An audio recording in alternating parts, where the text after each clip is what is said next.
What's going on, people, man? You're tuning into episode 12 of the It's Not Easy podcast, man. We've got some new faces in the building, man. How you doing, bro? How you guys doing? Man, I'm good, man. How you guys doing? Pleasure for having me, man. Of course, bro. All good, bro. All good, bro. How's everyone's week's been? Good.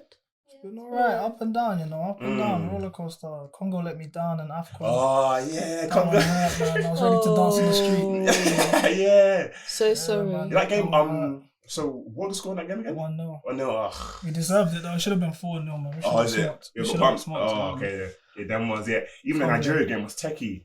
You How we lot caught scored. live. Oh man, that goal was. Live. Yeah, it was nuts. How we scored, and then they were disallowed, and they got penny all in the same motion, bro. Literally, that was mad. Nah, That was mad.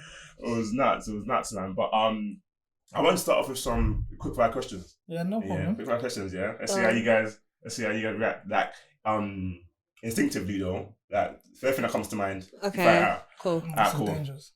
So what's the first thing that you do in the morning, and last thing you do before bed? Pray. Prayer. Okay, cool. Yeah, smooth. What's the favorite album that you've listened to in the past year? Ghana. Or Metro Boomin, Spider-Verse. Okay, and you?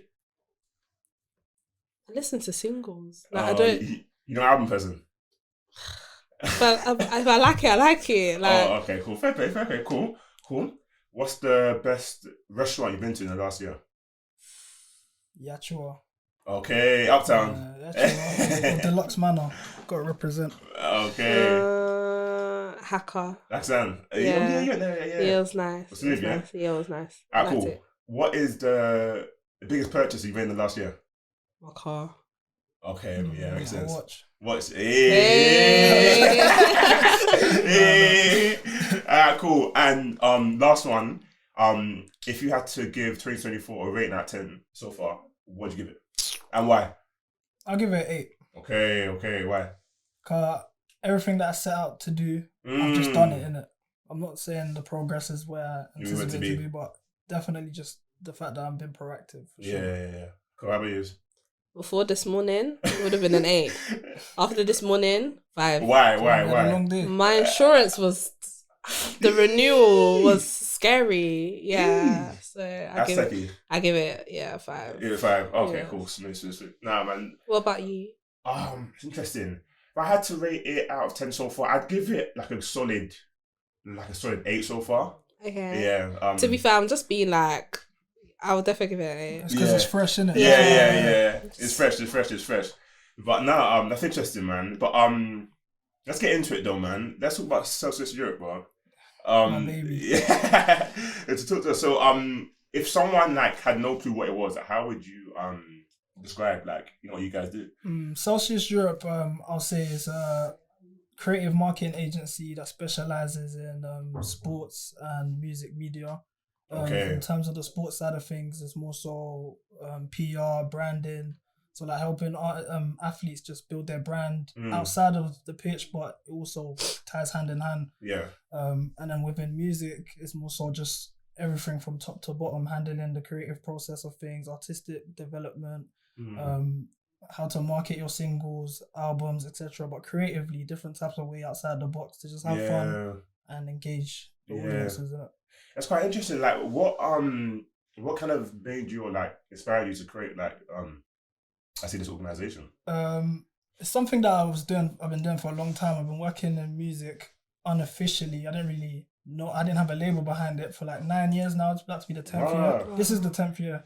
That's serious though. It started when I was in school at year 9. My boys were doing music and I'd be going studio with them, just helping them, do this, do that. Those times I even wanted to rap, but my voice is too high.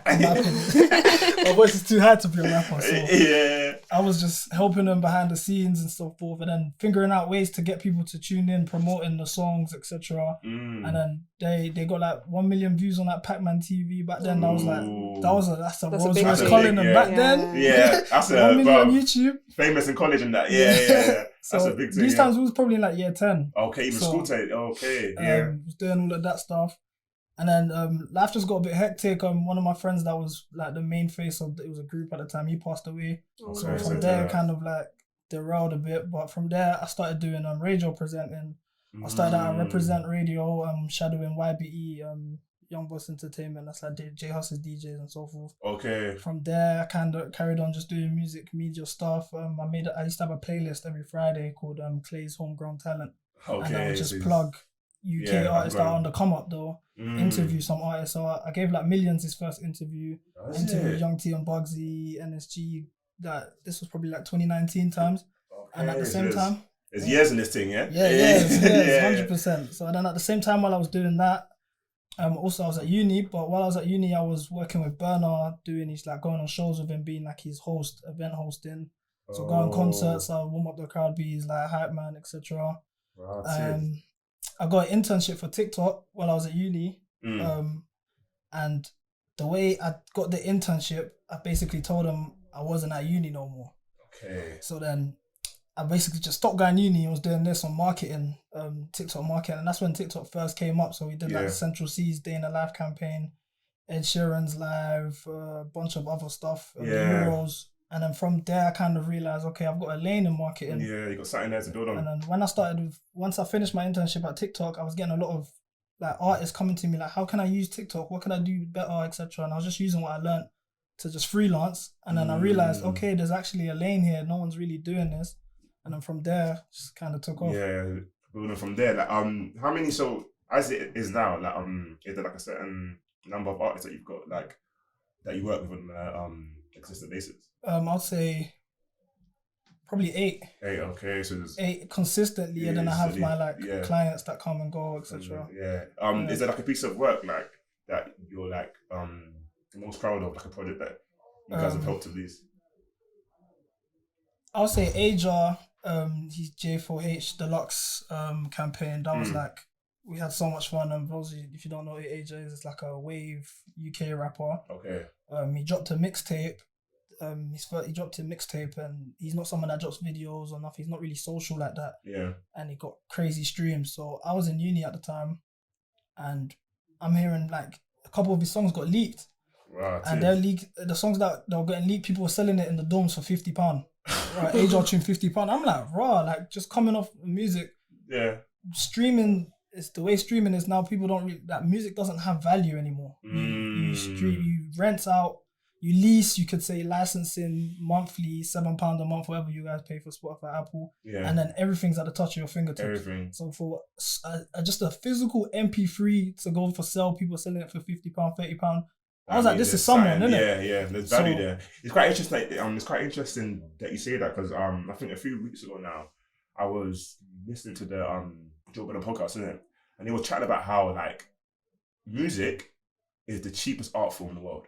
100%. In terms of like, but it's the most expensive to even the process of creating it and getting out there is the most expensive. Yeah, because it's like you literally on Spotify, you have hundreds of thousands of artists throughout the whole world and throughout the history of time, really. Well, not the history of time, but like, you say go back to like the maybe 30s, 40s or whatever, and like you've got all of that for what, like £8, £9 a month. That is crazy. And then it has an impact on the other side of like the artists who will get such a small amount of the pennies of it. Because the streaming era, sorry to just derail from everything, but the streaming era has kind of been a detriment to artists. The value of music and even how we perceive artists, because in the past, you guys would line up at, not us, but the generation before us would line up at HMV and pay £10 for a CD. For example, it was more of a CD thing. It was an experience of getting music, innit? But now I loved it. Exactly. And that, for me, I'm a student of the whole US, like how a lot of the things I do in terms of my marketing campaigns, music, etc. is through. I always studied the US. Yeah.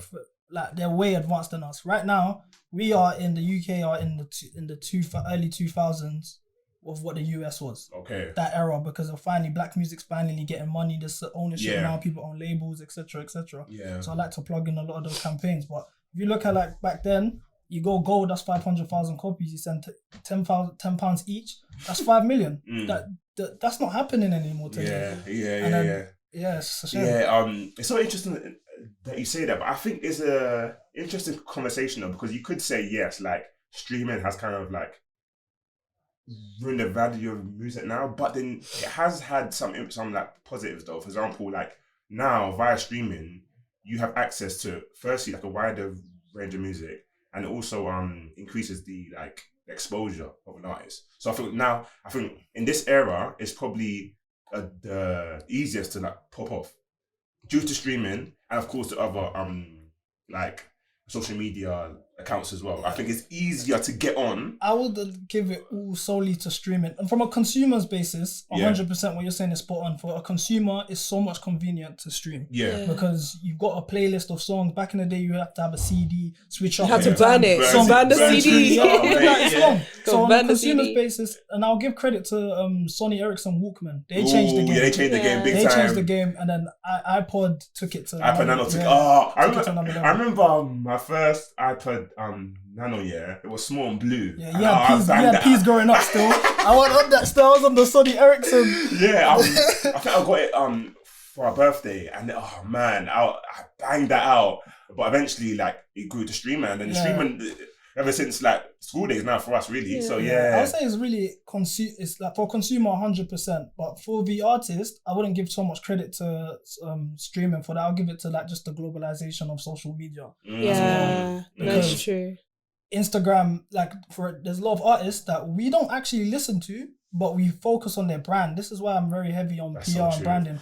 Like, that's so true. There's so many artists, like for the top of my head, like a Billie Eilish, for example, or fair enough, I'm not her target audience. Yeah. But I couldn't tell you one Billie Eilish song, Never. or a but I know she's huge. That's Dua what I know. Lipa, or you know what I'm saying. But you know all of their brands and their names, and it makes a mark because that's the globalization of social media. But what streaming has done, That's true. from the top, from the bottom, like if you think of the people at the bottom scale, the grassroots, you could say, is through apps like editorial playlisting such as the Rap Caviars, etc. What labels have done now is just put bread behind getting those people that they work with in position. So you go on them type of playlist and it's everyone that's in the top 3 major label, either UMG or Sony or Warner. And what that's done is kind of watered down the genre because basically the powers that be can control who you listen to as the consumer. Virtually, the playlist, is big. Now, it's deep still, but on the brand and the business, your like I'd say vision or goal, like where do you want to see the business in like 5 years time? Like the ultimate goal and like dream for you with it. I would say like a Murder Inc.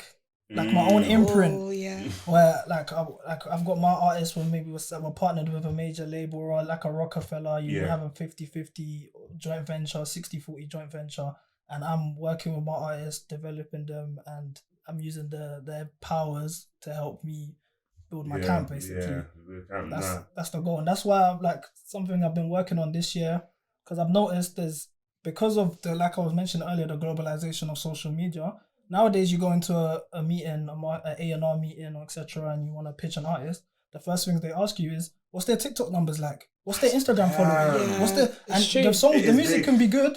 The quality if it's not popping on socials, that's deep. Exactly. But what I've noticed is there's no emphasis on artist development anymore. It's more so a focus on where the numbers are. Let me cut a corner. Quick pop. Because if you think about it now, being an A&R has died.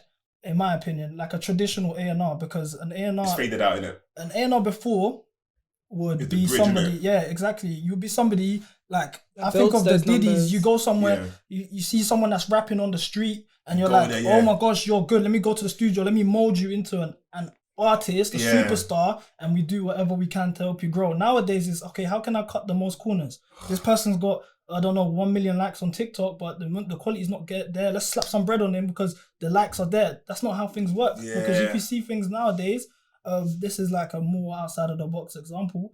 But for example, a Little Dirk and Little Baby, their tours they had to cancel a lot of their tour dates because they're not actually selling. I saw a lot of that. It's not actually selling. You could argue though that falls under more so.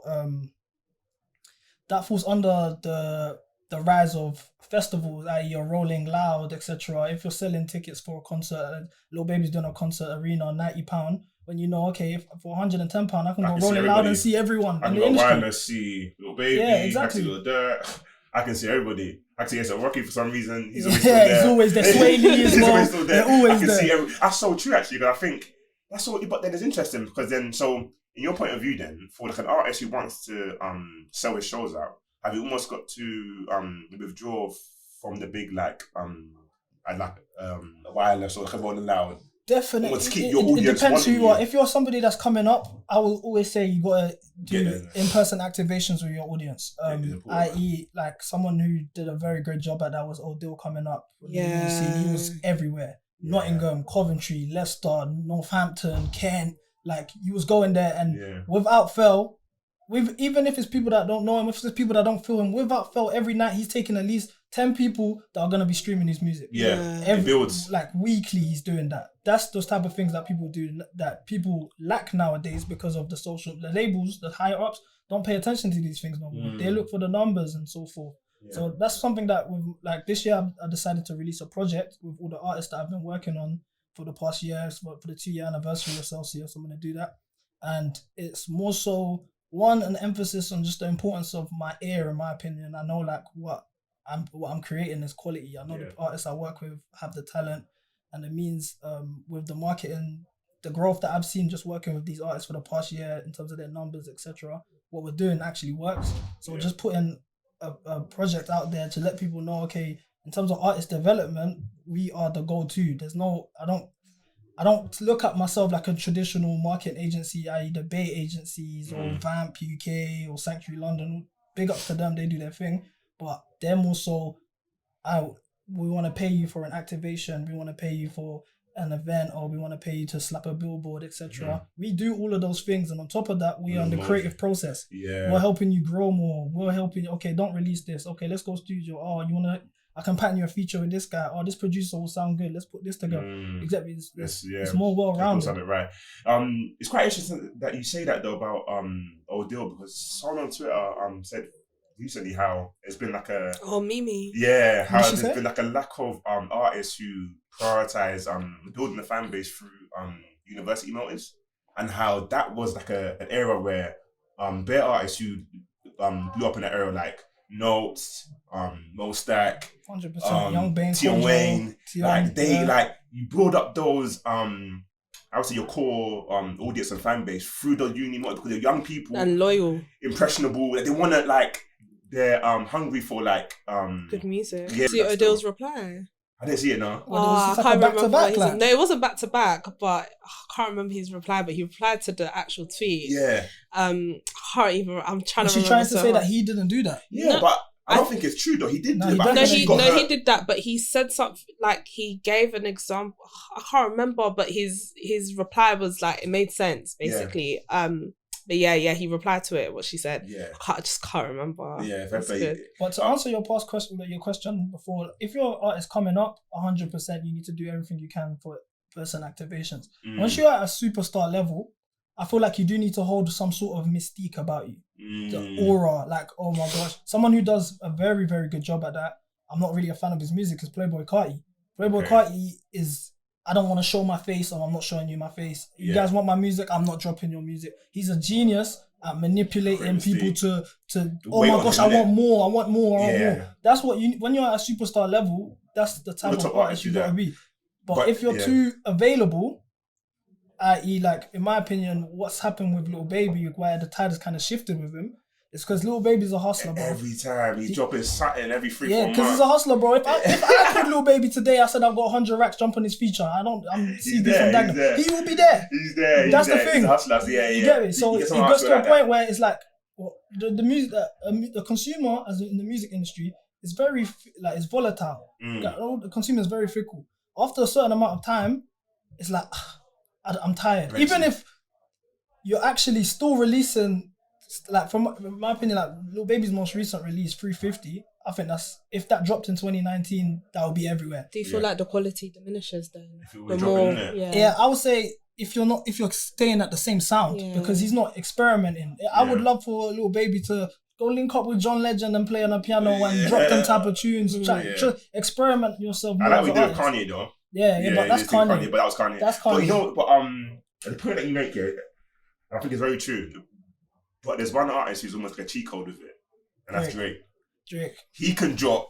I think recently, he can drop every let's say half a year, and they're still gonna rip up the streets. 100%. Drake. So there's some artists To who have an the extent, exception. though. Okay, go on, For cook. example, with Drake is a one of one. Yeah.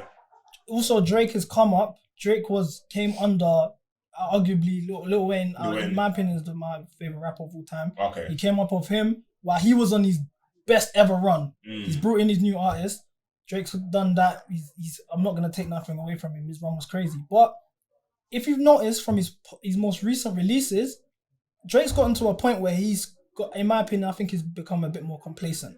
He knows regardless of what I'm releasing, you guys are eating it up. But the most recent release something half-hearted. Yeah, exactly. But the most recent release, I noticed there's way more criticism than normal. Yeah. That's never happens with Drake. Yeah. But then he dropped the small tape after small that, tape, and that was good. It was, on that. but it came and it went. Yeah. It came and it went, and this is as Drake, this never happens. When Drake releases, I would say his music ages better over time. I.e. a C.O.B. I still listen to that today. Banger. That is quality. It's very underrated. But with him, usually it sticks. No matter what he's putting out there, it sticks. I saw the charts when I paid attention to Hot 100. Apart from the Yeet song and first person shooter mode, Draco, everything else was out of the charts after a week. Sexy Red song did well on social media. That's not really my go-to. I was annoyed when I heard that song. But I understand why he does it. I get why it popped off too. Yeah, I get why he's very meticulous with the strategies that he does. I get that. But also with Drake, the run that he's been on since 2009 is 15 years. We've never seen a rapper dominate high mainstream music for 15 years. Never. You think of the greatest runs in the music industry, whether that's in rap, whether it's 50 Cent. 50 Cent had 4 years. 2002 to 2007. I'll give him 5 years. To 2007. And that was it. You think of the Lil Wayne's. Lil Wayne he's had a 30-year career, but as a mainstream top of the world, I'll give him 2007 till maybe 2012. Yeah. And then you get what I'm saying? 15 years has never been seen before. So crazy. I never like to use him as an example. And a great example to use though, to show how you can be someone who dips in and out, is The Weeknd. Have you ever seen The Weeknd headline Wireless? He's the number one most streamed artist on Spotify today. 90 million monthly listeners. I don't really get him because I don't know. I don't get his music. I'm not a fan of him, but I don't get how I'm a fan of him. I don't get him. As an artist, I don't really understand what he's trying to really do.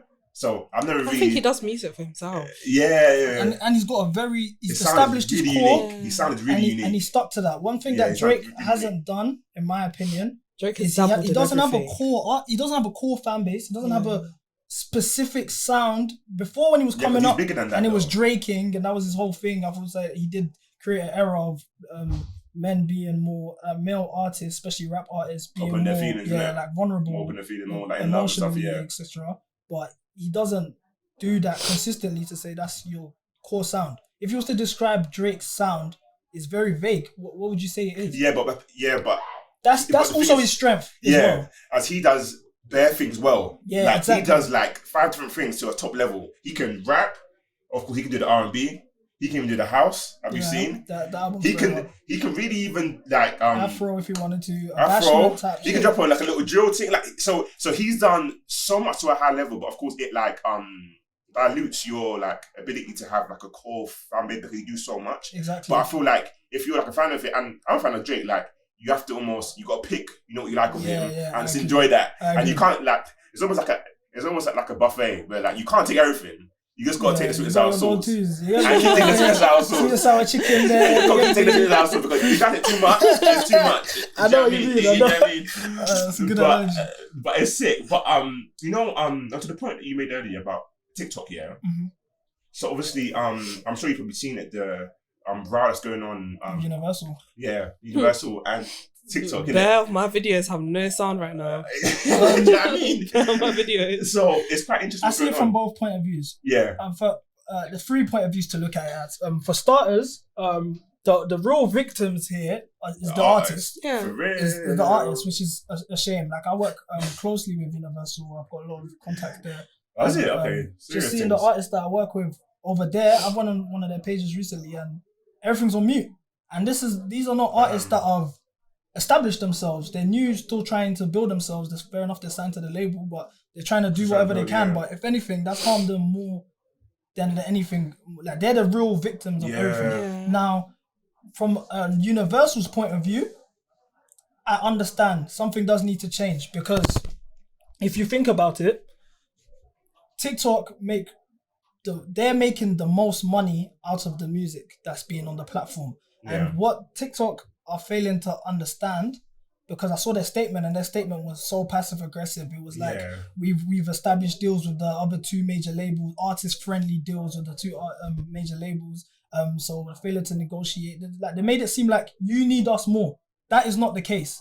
The way the music industry works is hand in hand. But I think a bit differently on that, you know. Because if now, this is all a leverage. This is it's all power play. Excuse my language in front of the lady. This is a big dick battle. This is what it is. My dick's bigger than yours. Yeah, it's a power play. This is all power play. Do you know what I'm saying? So for Universal can now turn around. I mean, not Universal. Sony and Warner now can turn around and say, I want what Universal's asking, and you have no choice but to pay us because if we walk away, your platform's fucked. That's all it is. Universal stepping away has leveraged everyone else. You could argue now the other two major labels can say, okay, our artists are now gonna get way more traction on the platform, etc., etc., etc.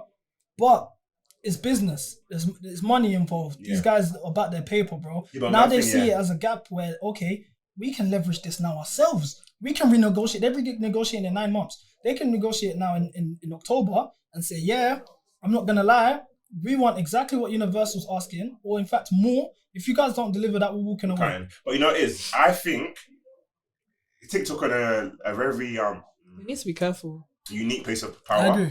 Because I think TikTok is so big. If we deep it, No, but what's stopping these companies from putting money together and making their own version of TikTok? No, we can't make another TikTok. But with all their music, all the artists' music. IG Reels is they're gonna. If anything, out of anyone, IG Reels are getting the most love right now because of the situation. I think this is what I think, I think that TikTok in a place of power where they don't feel like they need Universal's music enough to pay that much. Pay that much for it. I'll tell you why. If you deep it, all the trending videos that you see on TikTok, is not that reliant on UMG all of them music. are music, some of them are just funny sounds. It's not reliant on UMG music, bro. It's reliant on creator sounds. It's reliant on the type of old meme videos. Yeah, it's not really too reliant upon UMG music. Whereas you get but you use the music for the aesthetics, for if the you vlogs. think about it, but that's a whole subgenre of TikTok in itself. What you're mentioning in terms of comedy and funny sounds, 100%, that's a subgenre. But if you think about just the regular things that go on TikTok, whether it's I'm going on holidays, I want to show content, my birthday all my music recap. is gone. Exactly, the fact that you're noticing, this is all 1 out of 3. And you've noticed so much have gone silent. Exactly. Yeah. So many different sounds have gone silent, and that's one major label. On my TikTok, I did when I went to Greece, I did an outfit one with Stormzy and is it Ray? Yeah. The Weekend. That song, The Weekend, Monday. And I did the video to the sound. Yeah. And I went on the video a couple of days ago, it's gone. And I'm just looking at it it's just silent. That's so nuts. So where the sound used to be, I'm just thinking what the hell? And they're saying you can replace the sound. Yeah. So I can actually change the song, but it doesn't fit the same. And I'm going to give credit to TikTok because TikTok play a major part in artists' songs taking off. Yeah. You think of J.O., EXO. You think of EXO, you think of Fuck You Mean, The Weekend with Stormzy, all of these songs, they do have a lot of leverage. However, in my opinion, you need, people are overestimating how much power they really have. They definitely need major labels for their platform to function. Without those 3 major labels, I don't see the platform cooking as much as it does. Even when I came to TikTok, it was in the very beginning stages of TikTok. Yeah. And the key parts that I was working in was dealing with it was artist partnerships. Yeah. Dealing with the major labels. They themselves know the value of working hand in hand with those people. But how about this, If you look at it from a different point of view, what if this is an opportunity for independent artists for their music to become more renowned and touched on the platform? Because without the mainstreams, without the Drakes and Taylor Swifts, without the everybody else, I think it opened the door for like the underground artists who are coming up want to have that playtime, or you don't think that it's gonna take up that space? I feel like that's already been happening on TikTok. There has been, like you mentioned with J.O., EXO, etc. Those type of things have already been happening with independent artists coming up. My problem, which I don't, like I mentioned earlier, there's an overemphasis when the higher ups, when they focus on TikToks and the importance of TikTok numbers, etc., when trying to find new talent and new artists. Yeah. So what will happen, what I fear will happen, is that they're going to focus a lot on that side of things. We're not saying that it doesn't matter, but do you know what I'm saying? There needs to be some sort of balance with the artists. You still got to have the top. Yeah, exactly. Also, what I think TikTok could do to leverage themselves further is they do have their charts and so forth, but establishing some sort of maybe playlisting or something. When you're looking for a sound, you click it and it tells you, okay, bubbling sounds in the UK, stuff like that, little ones, and you can kind of pick your genre or type of music that you can grow, and then that will help the independent artists a lot more. Have you seen their new feature though on TikTok? If you go on the sound, I don't know if it's for Spotify as well, but if you have Apple Music, you can add it to like a TikTok playlist or your Apple Music. So if you actually got your Apple Music, like if you like the sound and you add it, it's in a playlist or your finger, so you don't need to search it, you don't need to do it, it's just there. I like that. They're doing a lot of things. They also have a thing where I think the partnership with Ticketmaster. So if you're playing an artist song, you can see shows. Your live show, and I think that's sick in terms of like exposure that it gives you. Oh right, let's say I'm playing a note song or whatever, or a nut song. I can see, oh right, he's in Birmingham next month. Like, you know what I mean? So I think that's it's really those partnerships are helpful for them. Because I want to word this the right way so I don't get in trouble. Yeah. With Spotify, yeah, Spotify, Apple Music, etc. They work very, very closely with the major labels. The major labels, like when you think of all the shows that happen in the UK, whether it's the big festivals, whether it's the O2 Arena shows, etc., it's all through Live Nation. Live Nation is the parent company of Rock Nation. Their power is unfathomable. Like you fall out with Live Nation, you see this with Kanye West right now, you're unable to book any sort of venue whatsoever. But the people that run Live Nation are the same people that work with Spotify and run these major labels. So of course they're putting bread in their own pockets. They're putting bread in their own pockets essentially. It's interesting. It'll be interesting to see how the dispute with UMG and TikTok, how it ends and the result of it. How do you think it's gonna end? You think they'll budge? I'll say there'll probably be a settlement before the summer. Yeah. If there isn't one, then it all falls. The key date to circle is October. That's when they renegotiate with the other two, and that's where it really matters. But in my opinion, I think the other two are going to leverage themselves and pattern Universal at the same time. Innit? Fair play, man. Yeah. We'll see how it grows and develops, man. And of course, it was great to hear about the journey with Celsius Europe as well. Do you want to head into some hot topics? Yeah. I know you had some bits and bobs for us. Insurance. Okay. So there's been a lot of fronting on car insurance. So there's people who young drivers are essentially having like their parents as the main driver and then putting themselves on the insurance as a name driver. So they're driving the car more than the policy holder, which is actually illegal. So it's fraud. So there's been like a lot of cases going around about that.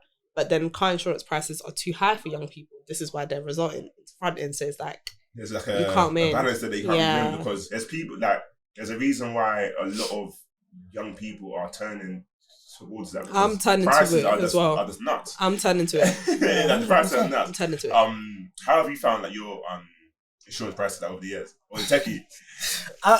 The way I do insurance is a completely different game. Fair enough. My dad buys and sells cars, innit? So lucky for me, I managed to he has a thing where, the insurance, like he's got like you can put bare cars on there. Yeah. I just pay it myself, which is, I'm very fortunate because I used to drive illegally for like 3 years. I only recently passed Okay. like, a couple months ago. So Yeah, because it was interesting because in the report about it, it said that the average quote for 17 to 24-year-old was $3,000 a year. yeah, that's crazy. And it's like that is But nuts. Like in that age range as well. Why do you expect them to get it? Exactly. That's what I'm saying. If you think about life in general today, just everything, I don't feel like. I feel like they're deliberately trying to make young people poorer. Yeah. Like with everything. If you think of just the fact that it's pretty much University fees. Yeah, university. Student accom, driving lessons itself is like £40 an hour now. And then you think about if you want to take it to like just being a homeowner. Like, you can't even get a house by yourself. Like that is incredibly difficult. And then what I've noticed as well, this is kind of a bit of a tangent, but as I mentioned homes, I've noticed that the way, especially specifically in London, they're trying to force us to live more in apartments and not homes anymore. And what that has caused in effect, is like social awkwardness, because there's no sense of community anymore. You look 100%. At somebody and you say, "Oh yeah," you know, like I don't know if you guys live in houses or in a state or etc. But you look at someone and you're like, "That's my neighbor." You don't think that no more. He lives on my building. There's, you know what I'm saying? There's no sense of community. Then if you think of raising children in these type of environments and so forth as well, they're not playing with the kids in the same building as them. They're not playing outside. There's no type of, you know what I'm saying? That's what they're even saying on Twitter about like the African community. We don't do hall parties anymore because it's just too pricey. It doesn't make sense. When we were growing up, it's like, oh, Auntie So-so is having a party this week. Everyone, and Uncle So-so is having a party every weekend. Even if you're not doing anything, like on the weekend, summer, barbecues, Everyone's there. bears. And they're hosting, they're not charging, they're doing everything from the goodness of their heart. Now, it's like, there's definitely they'll charge you on the door. Like, we're losing a sense of community. That's interesting. We don't have that anymore. You know the point that you mentioned earlier about how the government is trying to make life harder for young people. But like, what would the benefit be on the government, like, in doing that? Debt. And I agree with you, but like, you think there's debt? Debt. Yeah. Debt is the biggest business in the world. Oh, huge. The fact that they even just uni, like you mentioned earlier, even that in itself is a business. Yeah, you know what I'm saying? Interest is piling. Exactly. And you're paying more than from what you think. last September, they've actually increased. So apparently after 30 years, it's wiped off. Yeah. I think they increased it. So it's wiped off after another certain amount of years. So you spend longer paying it back. Yeah. I logged into my SFE and what I finished uni with, I've been paying. So what I finished uni with is way more. Like, I was like, what is, like, I'm paying. It's not like, if I wasn't paying, I was like, okay. But I'm paying. And it's just going up and up and up. I'm thinking, why are you guys charging interest on, you loaned it to me so I can go to school. And I'm paying it back. So why can't it be interest free for X amount of years? Yeah. And then you charge interest. And then you think about it, like, I don't know your situation, but like entry level salaries. Do you know what I'm saying? Don't even get me started. Mid level and etc. Like we're still being paid salaries from 2006, and not including inflation or anything towards our salaries. It don't make no sense. There's a disconnect. Yeah. So I was gonna ask that actually. So alongside the business, have you got like other work as well, or the business? So I run the business. Through the business, I've been fortunate to be able to be put on monthly retainers through. I work with 4 different labels. Okay, that's serious. 2 of the majors. That's serious. And then 2 independent labels. So I'm just monthly retainers doing different things. Yeah. With Universal, I do. Well, right now because of the TikTok situation, a bit dicey, but I do short form content for them with their artists. So just that'll be organizing content creation days. If there's TikTok ideas, I'll send them. We'll shoot videos, edit it, etc. For all the artists on their platform. Yeah. With Sony, initially I did a content day with artists called GGL. Yeah. And their TikTok got they did a Doja remix, Central C Doja remix. Oh, yeah, got 1 million likes. And they got signed off of the back of that 8-single deal. Can't disclose the figures. Yeah, of course, yeah. That's serious though. There, I just kind of So, but I also I'm at uni at the same time. I took 2 years off to just get the business off the ground. I was doing an internship, then I got my business off the ground. But my mum was on me, bro. You know what it was? So I was like, let me just get out of the way. I started something as well. Yeah, so finish it. I finished in April, and from there I looked to go back to either TikTok or a major label and just be full time. Yeah, literally. No, that's serious, man. It's quite interesting because the conversation that we were just having about university. I was reading an article recently, and they said how it's a bit of a scandal right now, isn't it? Because there's like an investigation into all the Russel Group universities about how they are almost, so with international students they've put the bar really, really low because they know that international students pay a lot more, and they've made the bar higher for domestic students.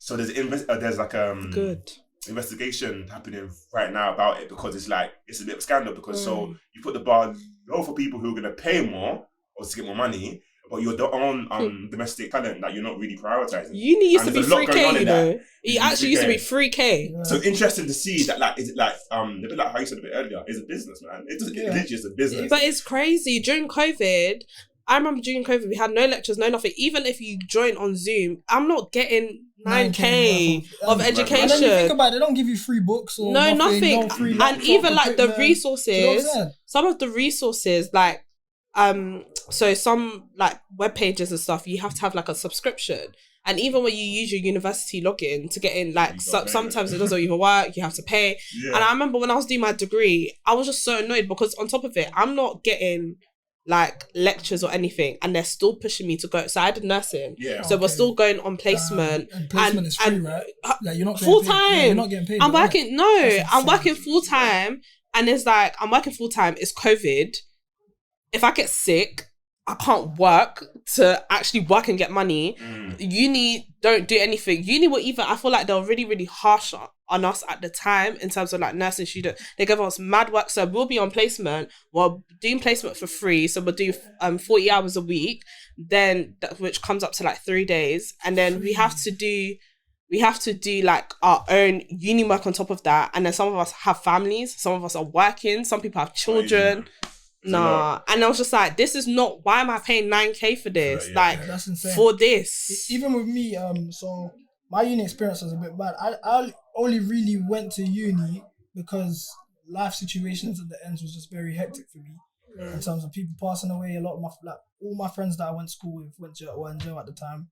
So me and one of my other brethren, and then 2 people passed. So I was like, cool, let me just put my head down, be on the books. So even when I went to uni, I only picked my degree because Uncle Phil had a big yard in Fresh Prince of Bel-Air. I liked his yard. So I was like, oh, let me just bang the law thing. I'm good at history. Oh, law. Do you get me? I'll do that. So everybody does law. My first year in uni, it was just having fun. I'm out at the ends. I can just socialize with people. I can finally go parties and feel comfortable and all of that type of stuff. So obviously I failed the first year. Second year came, COVID hit. When COVID hit, I also got the TikTok internship. So I dipped out. Rightfully so. I dipped out, but I was still a student, but I was everyday TikTok, rushing uni. So ultimately I failed. No, I passed that second year. My third year, which is second year, I did that.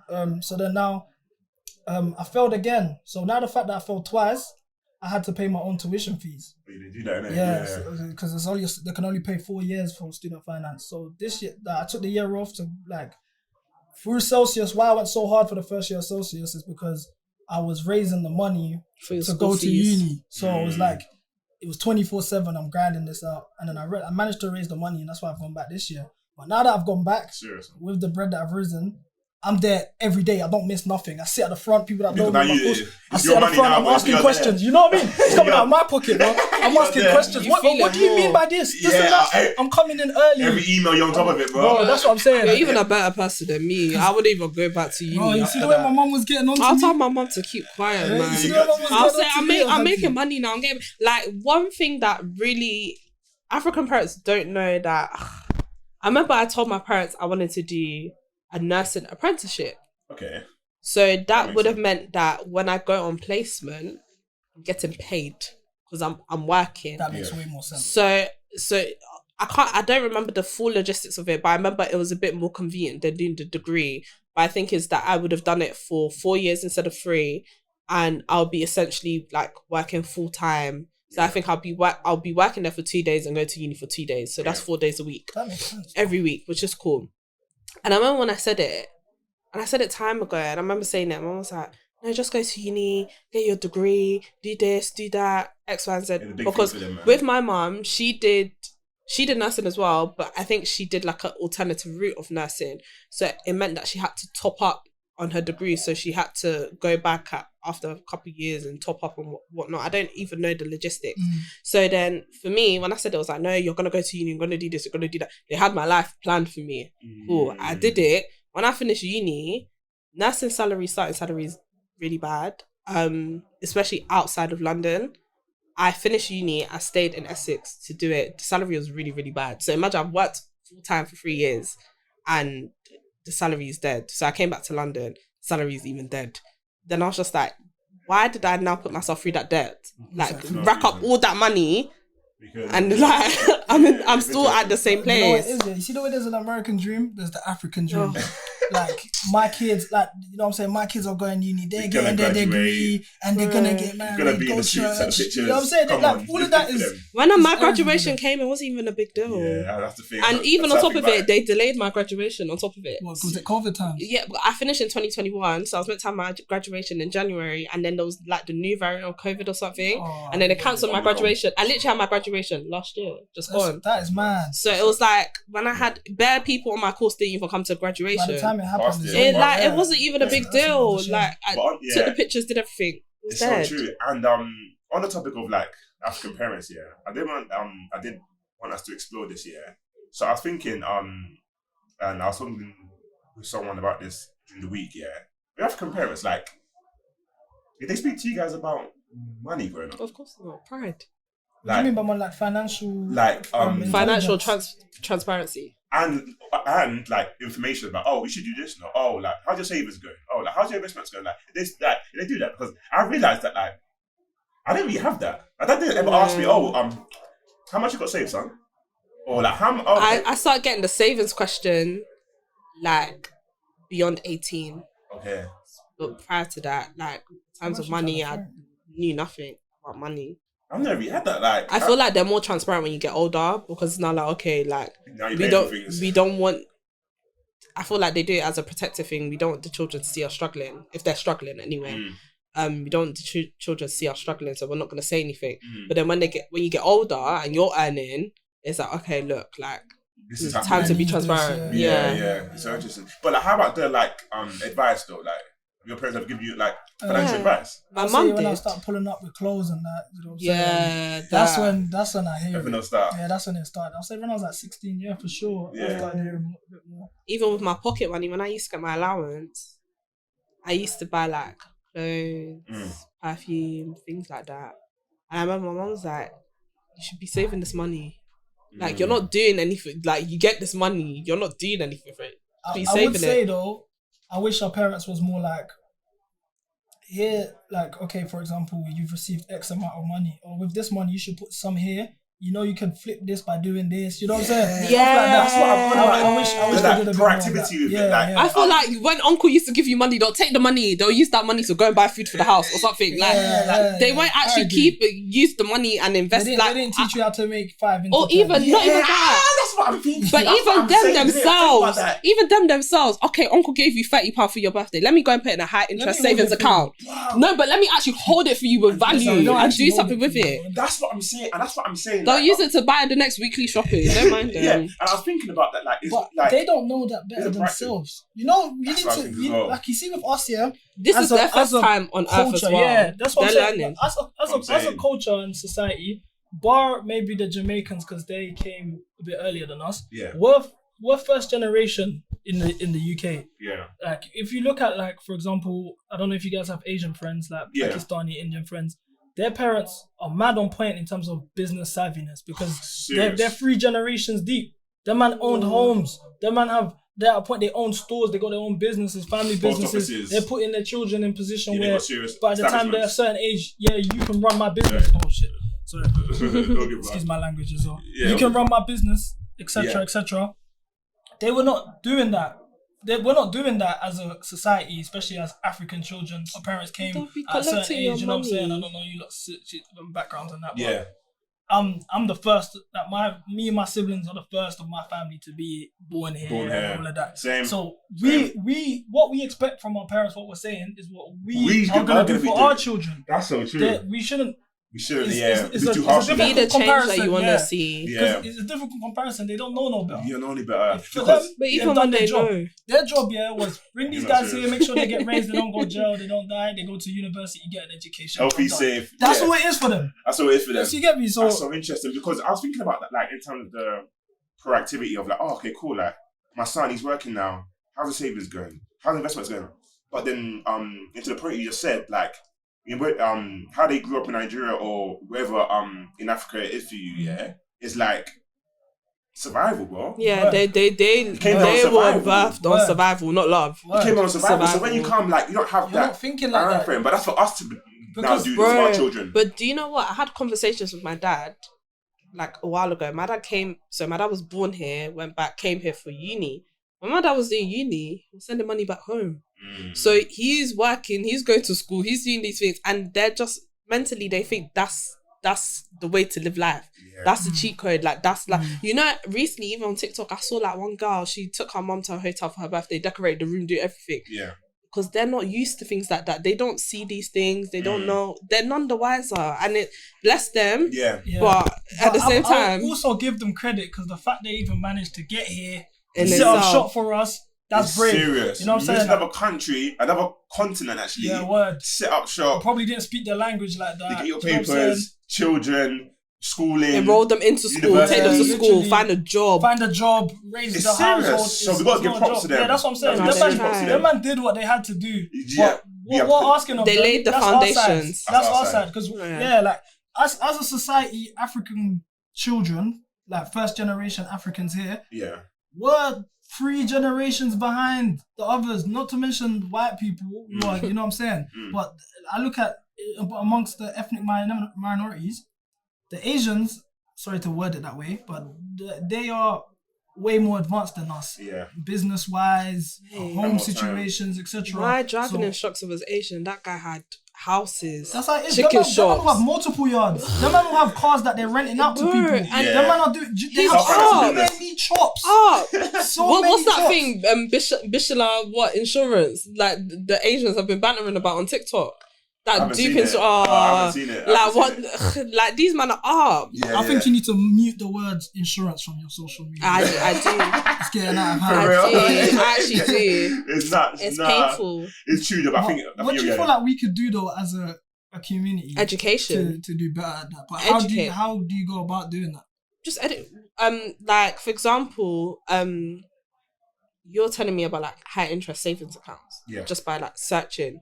Yeah. You could sit down and just educate people and say like, this is a high interest saving account. The information This is all what you there can. now, you know. It's just Information's all there. there. It's Just about sit there and being intentional about growing children. As well as that though, we're at a certain age now where the majority of us are not really sitting down and doing that from scratch. I feel like What, ourselves or with our parents? both. I feel like this African is something that parents should have be pride. instilled in us from And don't have 15 time. years old. African parents have 16 pride. years old. You'll come, you'll say, "Oh, mommy, let me show you. Oh, I'm working. I'm doing like." Yeah. They There's don't always- have time. there's There's always something. Like Yeah. even you mean well. You have the intention of teaching them, and you want to actually take them out of the hood, but at the same time, like have they're their- not. yeah. Then They their have- mind is they're not stuck in there. their ways. Their mind is on 500 different things all at once. How am I gonna pay this? How am I gonna do this? This is due. That is due. This, that, Yeah, that, yeah. and their mind is all over the place. I've met aunties. So when I qualified, I was the youngest nurse. Like everywhere I went, I was the youngest. I met aunties. Youngest in charge, yeah. They'll be doing like 5-6 night shifts. I'm thinking, like you want to kill yourself, That's mad. but it's like I gotta pay for this. I gotta send money Yeah. home. I gotta do that. I gotta do that. I'm thinking, And then how do you do that? and then sit down and listen about high interest And then, savings but How do accounts. you financial these- happy? It doesn't exactly. work. It doesn't matter to your schedule. They bro. don't. I- But I then just- when they get to a certain age, it's like, oh, I need to take things easy. But it's like, now you could have had an easy life now if you worked only on things applied earlier. these things earlier. Oh, that's so true. And I always think about that. It's like, but then again, survival. And then it's gonna be us that's gonna be the ones to make their life soft in their old age. I think as us as first generation, we need to have some sort of hub or some sort of community together where we can work as an ecosystem and plug in with each other. Imagine if all the black business owners, all the black podcasters, all the black, nurses, all had some sort of ecosystem where they're putting bread into each other's pockets and helping each other grow. We don't have that. I feel like because blacks are stingy. Every man for themselves. I feel like everyone's threatening with each other. Yeah, every man for themselves. I feel like it's crabs in a bucket mentality. People's hearts aren't pure. People's hearts aren't clean because the only time people are happy is when they're doing better than others. So people's hearts aren't. I'm black. I'm so sorry to say it, but sometimes people are happy to see them far ahead of other people, so they won't stop. Some people are like that. It's true. They won't stop and give people the keys to success and help those that are behind. They see it as like, nobody's doing this thing, I'm doing this thing, and I'm gonna make sure it stays that way. Type of thing. They don't have the, like we said, sense of community is gone. That is, and it all starts from, funny thing is, it all starts from the things that our parents actually tried to install in us when we're growing up, and that was community.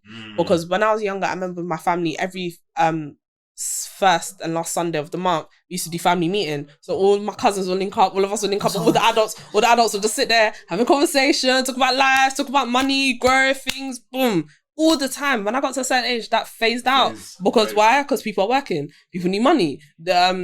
For example, maybe auntie can't host anymore because it's expensive to host so many people and pay for the grocery shop and pay for this, and things are tight.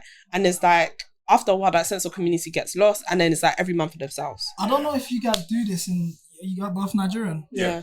So I'm half Congolese, but on the Congolese side of things, one thing that all the aunties used to do, it's called Likimbela, so it's basically every month, everyone puts money in a pot. It could be maybe 5 bills each. Everyone puts in their 5 bills. And then every month it goes towards somebody. Oh, that's nice. And then everyone has their turn. So then stuff like that, we don't. That's not how you reckon our generation's banging that. Let's be real. Every month for themselves. That's doing a dash. When it's their month, they're not coming back. Exactly. Every month for themselves. Do you know what I mean? Every month for themselves. People are cutting to Dubai. People are cutting, moving out. Just every month for themselves. And another thing that holds us back as a community as well. I feel like it ties to what I was mentioning earlier about the globalization of social media. Everyone wants to look better than what they actually are. With the internet, especially because of just working in music, I've seen like, how things ain't really how it is. Image is killing. But you see with social media, you're seeing, when you go on someone's Instagram, you're looking at someone at their most happiest, at their most prettiest, at their most best dressed. Social media is not real. You know what I'm saying? So I never look at that. I take it with a pinch of salt. There's a lot of people that, you know what I'm saying, will do, like, let's say for example, I don't know, someone's getting paid 3,000 at the end of the month. 1.5 is on enjoyment, and like, at least more than 1.5 is on enjoyment, clothes, this and that and that and that. But what are you actually doing to build building blocks towards growth, self-growth? You know I don't believe in social financial media freedom. anymore. Etc. Those type of things there. I feel like it's certain things that are put into our culture. If you look at the people that we look up to as a culture, is musicians. But they've got it. Do they though? But the thing is, like, it's true. Do they have it? But you it's don't like, know. But it's the image that they bring across, and he's like, I want to replicate this. I remember, like, growing up, paid in full was yet me like when I first started making my own bit of bread, bro. I got myself a Gucci jacket just so I can feel like these man. Those are the type of things that we are as a culture. We want to look up. I don't think there's anything wrong in doing that, but do things within your means. I feel like 100%. The problem with social media is comparison is the thief of joy. So you're constantly comparing yourself to. I stopped doing this because it's like, I'm comparing myself to people, but I'm far ahead of them. But I think I'm not because I see what they're doing. But it's like, when you hear the reality of their own stories, like, I'm more like, I've gone clear. Like, not gone clear, but like, I'm doing better than the person that I thought, like, I'm way behind. I need to be here. Than the people that I'm potentially looking up to. Like, so I just stopped believing in social media from time, even when I went to Morocco. I was sick. I'm posting, I'm stopping. You would have thought. That's when I said social media is not real. It's not real. I was sick. Like, I'm wild, but I'm snapping, posting everywhere. You'll think I'm having the time of my life. To show that like, his own thing. But after I put that camera down, boy. But it's very, very true, man. But as we even wrap up as well, I wanted to ask, what TV show are you guys watching? Wrap up. I literally done an all-nighter watching Griselda. I've heard a lot about that. Griselda? What's that? I highly recommend it. It's on Netflix, but I got a site for you guys if you need it on the low, you know what I'm saying? I got some sites. You got a site as well. Yeah, you got a site, man. Yeah, you got me. Stay with the strap, pause. Yeah. Literally. How about you? I just finished Berlin, but I'm a diehard EastEnders fan. EastEnders in 2024 is crazy. Listen. It's mental. I've been bagging EastEnders out since I was in like year 5, year 6. I was there when Bradley died. I was there when Ronnie and Roxy died. I'll be there for when Phil dies. My man's still living. My man's been about to die for time. Phil is the original gangster. I'll tune in on his last episode. No, but listen, EastEnders is my thing. But Berlin on Netflix was quite good. It was a spin-off on Money Heist. I swear. Yeah, I'll tune in. You see with Griselda, yeah? The main character is the person that's playing Griselda Blanco is Gloria from Modern Family. Okay. And I'm so used to her. I don't know if you guys watch Modern Family. I'm so used to her just playing around, joking. So it's the most like serious acting I've seen her do. Like from her, just the emotion she's evoking. Like she started off just as, I don't want to spoil the story, but obviously with Griselda Blanco, what led to her demise is she became so paranoid, started doing drugs, went crazy, started killing people just off of paranoia. But the way she evoked that, and I think it was episode 4, episode 5, I was like, yo, she needs an award for this. I was really blown away. I've been watching Raising Kanan as well. I haven't tapped into any of those, all the power books, I haven't tapped in at all. Seriously? After Power, that's right. Do you know, I love some black TV, man. I love some black TV. What's that thing? Bad as UK. Don't watch that. Come on, man. Let's not mention that. It's about that community. It's about Bad as UK. Now that we're the subject of television, yeah. Do you know what doesn't get his flowers enough? What? E4 held us down. You see, man, yeah. I'll tell you, man. E4, and they had the films, everything. Bro, you see, man. I'll tell you, man, a story, innit? Well, didn't they stream Top Boy from there? Friends, How I Met Your Mother. My Name is L, Ugly Betty. That man held it down. Yeah, Top Boy was on there. Some of them. I was thinking, that's it. I'll tell you, man, a story. Growing up. So remember when High School Musical was the shit? That was my bag. High School Musical? 1, 2, and 3. Bro, and it was I think they even had 4 as well.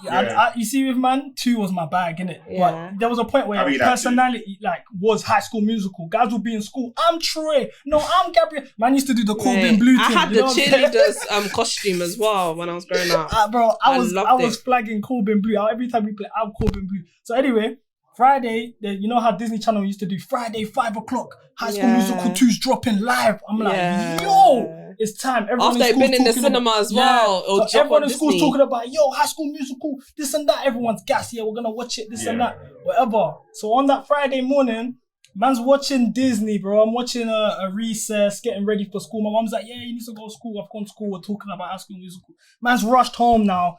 Fucking, how am I gone on there, 4:30, I've slapped on 609, the Sky Channel got cut. I said, no! Your mom stopped paying I bugged out, bro, I bugged out. I was like, why did you not pay for the Sky? You know it came. I messed up my whole room. I even got in trouble, grounded for the whole weekend. I remember when my mom stopped paying for Disney. She said, you've outgrown it. You're a big girl now. Bro, you don't need it. That's the day I really realised, okay, we're actually living in poverty. We got to come up.